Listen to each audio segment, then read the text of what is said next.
Selamat sore, salam sejahtera untuk kita semua. Om Swastiastu, Namo Buddhaya, Rahayu. Salam Pancasila. Merdeka, merdeka, merdeka. Yang terhormat, yang sangat kita banggakan, kader terbaik PDI Perjuangan, Presiden Republik Indonesia, Insinyur Joko Widodo.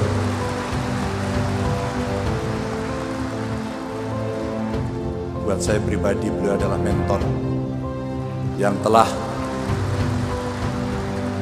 memberikan banyak sekali pelajaran sehingga kami mendapatkan banyak ruang untuk bisa belajar. Terima kasih Pak Presiden. Rakernas yang keempat PDI Perjuangan ini sangat luar biasa.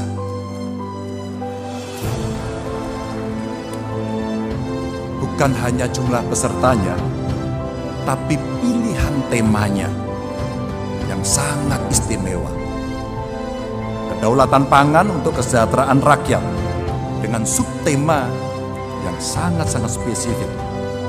Pangan sebagai lambang supremasi kepemimpinan Indonesia bagi dunia. Saya sambil mencoba membayangkan apa yang kemudian dipikirkan oleh Ibu Megawati. Kira-kira apa yang mesti kita kerjakan? Pada Rakernas terdahulu, kita pun membahas persoalan-persoalan rakyat, tema kemiskinan, stunting, pemerintahan yang bersih anti korupsi. Dan kita bangga sebagai kader PDI Perjuangan bahwa partai kita selalu berpikir apa yang dibutuhkan oleh rakyat setiap Rakernas. Dan tentu apa saja itu dari kedaulatan pangan yang menjadi tema kita hari ini, ada satu kata yang membuat semangat kita makin kuat, adalah swasembada untuk bahan pokok sehingga kita mampu memenuhi kebutuhan rakyat kita sendiri. Tentu saja itu tidak bisa menggelinding apa adanya begitu saja, karena butuh hadirnya negara untuk bisa memastikan petani dan nelayan menjadi tuan rumah di negerinya sendiri untuk mengurus pangan ini. Tentu hadirnya juga tidak tiba-tiba. Hadirnya juga tidak menggelinding begitu saja. Ada beberapa poin yang coba kita catat. Yang pertama, bagaimana kita menggenjot riset dan tentu saja teknologi pertanian yang hari ini sudah saatnya menuju teknologi pertanian tingkat tinggi, high-tech. Tentu ada politik tata ruang yang harus bisa memastikan seperti pesan Ibu tadi, bahwa lahan subur tidak boleh dialihfungsikan. Saya senang ini disampaikan oleh Ibu Ketua Umum untuk mengingatkan kita bersama.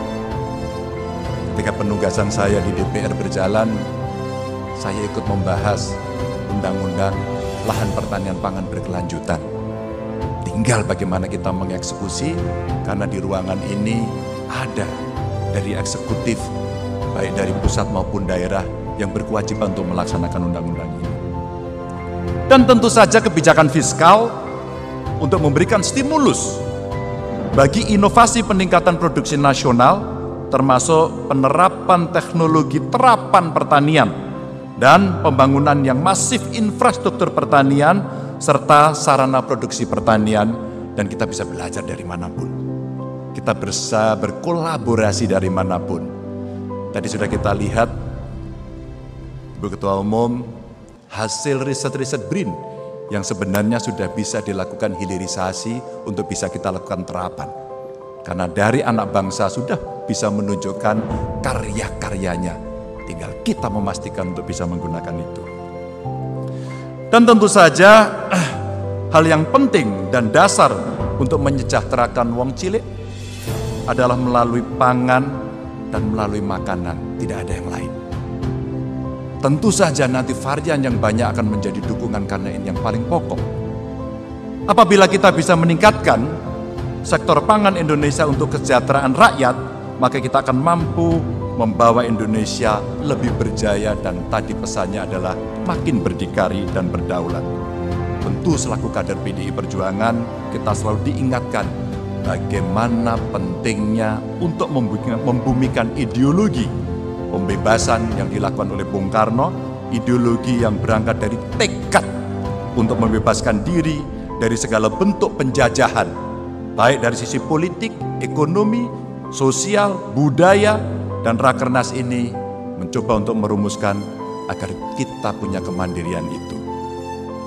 Bapak Ibu hadirin yang sangat saya hormati, Bapak Presiden, Ibu Ketua Umum, politik pangan sangatlah penting dan ia menyentuh hampir seluruh aspek kehidupan dan berimplikasi penting terhadap kesehatan. Tentu bagaimana kita mencerdaskan kehidupan bangsa mulai dari gizi yang cukup. Maka kalaulah Rakernas sebelumnya kita bicara stunting, karena politik kesehatan kita inilah yang akan memberikan investasi besar nantinya kepada anak-anak bangsa generasi masa depan. Dengan berpihak pada petani dan nelayan, maka kita akan mempercepat Indonesia yang berdikari di bidang pangan, dan sudah saatnya sawah-sawah menjadi hamparan kesejahteraan dan laut menjadi samudera kemakmuran.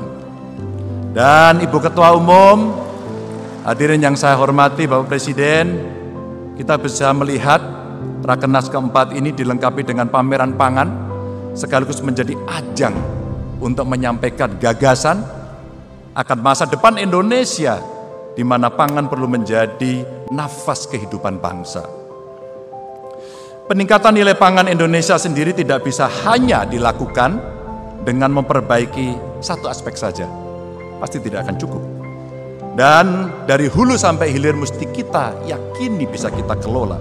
Kita harus melakukan transformasi dan tentu saja akselerasi untuk meningkatkan nilai pangan yang dimiliki oleh tanah air kita. Kita bisa melihat bagaimana dengan segala semangat Pak Jokowi dan dukungan seluruh kabinet, setidaknya kita akan memiliki 61 bendungan yang memberikan sumbangsih yang sangat besar pada kemajuan pangan kita. Kita bangga pada nilai-nilai itu. Meskipun demikian kita masih harus memberikan perhatian karena ada PR, di mana berbagai persoalan yang terjadi muncul karena sekitar 650.000 hektar sawah menyusut tiap tahun dan 65% sawah irigasi menjadi tidak subur. Maka menjadi relate dari bendungan yang disiapkan, teknologi yang dimasukkan untuk memenuhi kebutuhan dasar dari saudara kita petani agar bisa berproduksi lebih baik.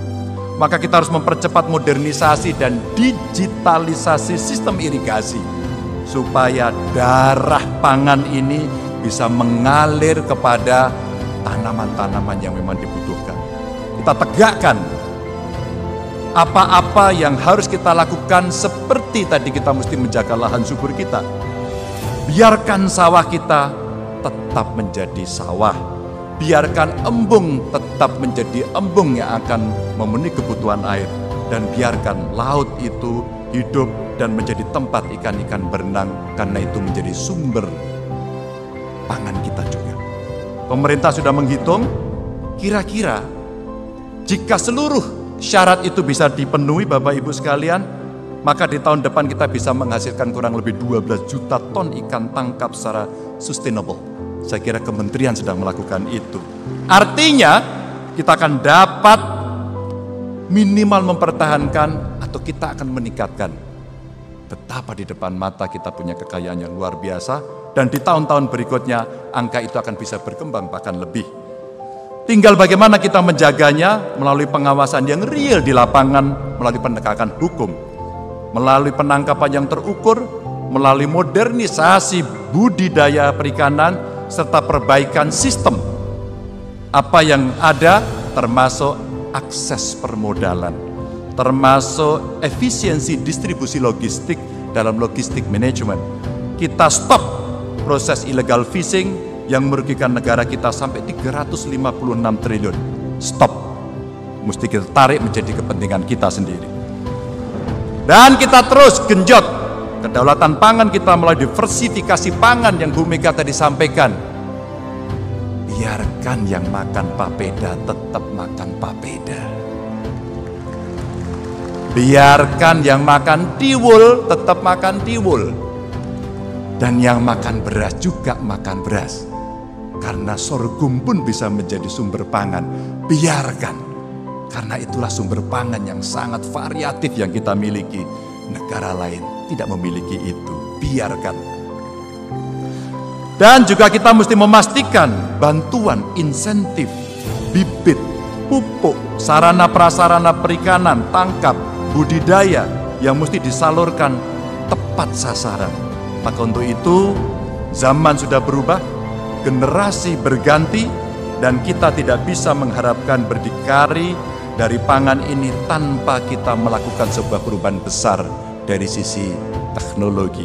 Dan teknologi modifikasi cuaca, smart farming, sekolah lapang iklim menjadi begitu penting ketika kemudian praktek-praktek ini bisa kita lakukan.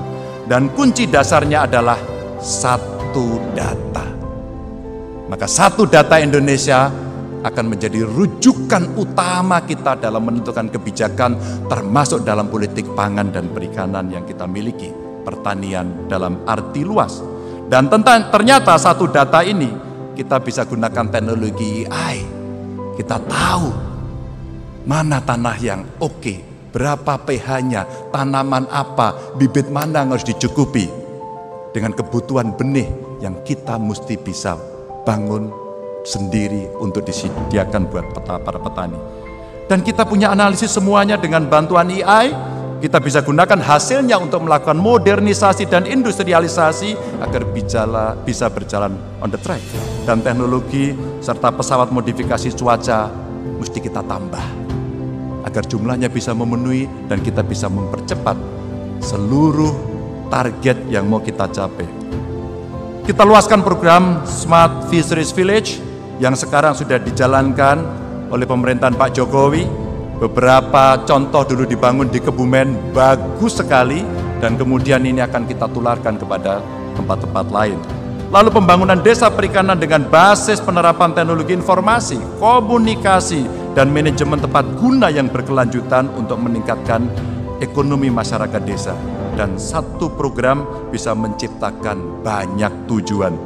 Dan kita tidak boleh lupa, Bapak Ibu sekalian, kita mesti lakukan upskilling, memberikan bantuan modal, dan kemudian para pelaku yang bisa kita latih agar mereka makin modern untuk melakukan itu. Dan kalau perlu, kita berikan penugasan kepada anak-anak muda untuk dia terlibat. Kita gunakan kekuatan kita yang ada di perguruan tinggi untuk terlibat, sehingga kita semuanya akan bisa melakukan percepatan itu. Dan tentu saja tidak hanya itu. Ketika produksi sudah beres, maka off-taker-nya mesti beres. Kalau off-taker-nya beres, maka rasanya 9 bahan pokok mesti kita kendalikan, dan negara tidak boleh melepaskan itu menjadi sesuatu yang makin liberal, karena pangan adalah kebutuhan kita sendiri. Bapak Ibu yang sangat saya hormati, pertanian dan perikanan saat ini memang menyumbang sekitar 11% PDB. Kalau kita mau konsisten, maka PDB yang kita sumbang dari sektor ini bisa mencapai kurang lebih 3.000 triliun dengan peningkatan nilai tambah produk. Dan ini akan menjadi salah satu jalan Indonesia untuk keluar dari jebakan ekonomi pendapatan menengah. Dan kita harus hati-hati karena pertumbuhan ekonomi yang sudah dibangun pondasinya begitu kuat oleh Pak Jokowi, mesti kita teruskan, mesti kita jaga, mesti kita percepat, dan mesti kita dukung semuanya. Dan momen menuju Indonesia emas inilah harus dilakukan dengan gerak cepat, gaspol. Tidak bisa kemudian kita pelan-pelan. Kita bergerak cepat bersama, dan tentu saja hadirin sekalian, maka dengan kerendahan hati saya memohon kepada seluruh hadirin, mari kita kuatkan gotong royong kita. Mari kita siapkan langkah-langkah kita. Mari kita turun bersama mengetuk pintu-pintu rumah untuk menyampaikan misi kita, menyampaikan program kita, menolong mereka dengan kekuatan partai pengusung sekaligus kekuatan relawan. Mohon doanya, mohon dukungannya, dan kita akan bergerak bersama-sama untuk mewujudkan itu semua. Terima kasih. Mohon maaf kalau ada kekurangan. Wassalamualaikum warahmatullahi wabarakatuh. Om Santi Santi Santi Om.